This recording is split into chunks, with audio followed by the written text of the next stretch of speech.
एक बार की बात है, गौतम बुद्ध अपने शिष्यों को जिंदगी से जुड़ी अच्छी बुरी चीजों का ज्ञान दे रहे थे। सभी शिष्य उनकी बातों को बहुत ध्यान से सुन रहे थे। उन सभी में एक शिष्य ऐसा था जिसे प्रश्न पूछने की बहुत आदत थी।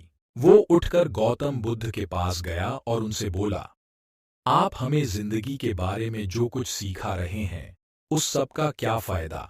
क्योंकि हम में से बहुत से बच्चों को ये भी नहीं पता कि हमारे जीवन का मूल्य क्या है और ये जीवन हमारे लिए कितना कीमती है।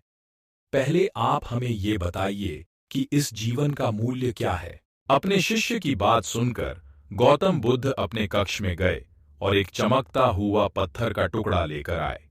वो टुकड़ा उन्होंने अपने शिष्य को दिया और बोले, मैं तुम्हें इस जीवन का मूल्य तब बताऊंगा जब तुम इस पत्थर का सही मूल्य पता लगा कर आओगे।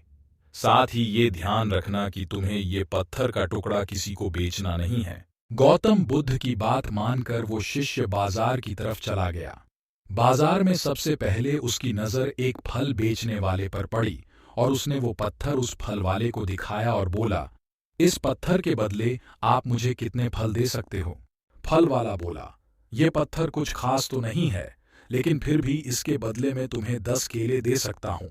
वो शिष्य उस पत्थर को लेकर आगे चला गया। फिर उसे एक सब्जी वाला मिला। शिष्य ने उस सब्जी वाले से उस पत्थर की कीमत पूछी। सब्जी वाले ने उस पत्थर को ध्यान से देखा और बोला, इस पत्थर की कीमत के बदले में तुम्हें ज्यादा से ज्यादा एक बोरी भरकर सब्जियां दे सकता हूं। इसके बाद वो शिष्य उस पत्थर को लेकर एक सोने के व्यापारी के पास गया। उस पत्थर की टुकड़े की चमक देखते ही उस सुनार ने उसकी कीमत 100 सोने के सिक्के लगाई। शिष्य ने वो टुकड़ा बेचने से मना किया तो वो सुनार उसके बदले 200 सोने के सिक्के देने को भी राजी हो गया। लेकिन शिष्य ने वो पत्थर नहीं बेचा। इसके बाद वो शिष्य एक हीरों के व्यापारी के पास गया और उनके सामने उसने वो पत्थर के टुकड़े को रख दिया।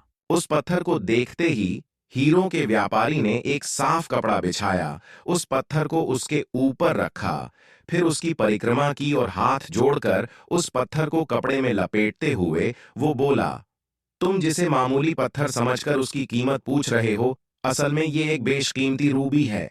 ऐसा रूबी हर किसी को नहीं मिलता।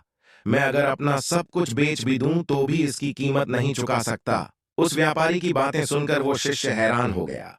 वो दौड़ा दौड़ा सीधा बुद्ध के पास आया और उन्हें उसने जो कुछ भी बाजार में हुआ वो सब बताया। उसकी अचरज भरी बातें सुनकर गौतम बुद्ध बोले, तुम्हारे सवाल का जवाब इस रूबी की कीमत में ही छिपा है। हमारा जीवन भी एक रूबी है। रूबी की तरह ये भी बेशकीमती है, लेकिन हम इस बात को हमेशा नज़रअंदाज करते हैं और अपने जीवन का मूल्य नहीं समझते। हम दूसरों को देखकर और उनके जैसा जीवन जीने की कोशिश में अपने जीवन की कीमत को कम कर देते हैं। हम ये सोचते हैं कि हमारी जिंदगी की कीमत वही है जो दूसरे हमें बताते हैं, लेकिन ये बात हमेशा ध्यान रखना कि सामने वाला अपनी हैसियत, बुद्धि और अपनी समझ के हिसाब से तुम्हारी कीमत लगाता है। सीख जो हमें गौतम बुद्ध की प्रेरणादायक कहानी से मिलती है, जिंदगी सिर्फ एक बार मिलती है, इसलिए इसको बर्बाद ना करें। अपनी जिंदगी को उतना ही कीमती समझें जितना कीमती आप अपने बैंक में रखें रुपयों को समझते हैं। आज के समय में लोग अपनी जिंदगी से ज्यादा कीमती प्यार, पैसों और दिखावे से भरी चीजों को समझते हैं। प्यार के चक्कर में लोग सुसाइड कर लेते हैं। पैसों के चक्कर में ऐसा काम करने लग जाते हैं जिससे उनकी जिंदगी बर्बाद हो जाती है। नाम कमाने के चक्कर में उल्टे सीधे काम करने लग जाते हैं। हमेशा याद रखें कि दिखावा करना जरूरी नहीं है। प्यार दोबारा मिल सकता है, पैसा फिर कमाया जा सकता है, लेकिन जिंदगी को फिर से पाया नहीं जा सकता। इसलिए अपनी इस बेशकीमती जिंदगी को अच्छे से जिएं, हर पल का आनंद लें।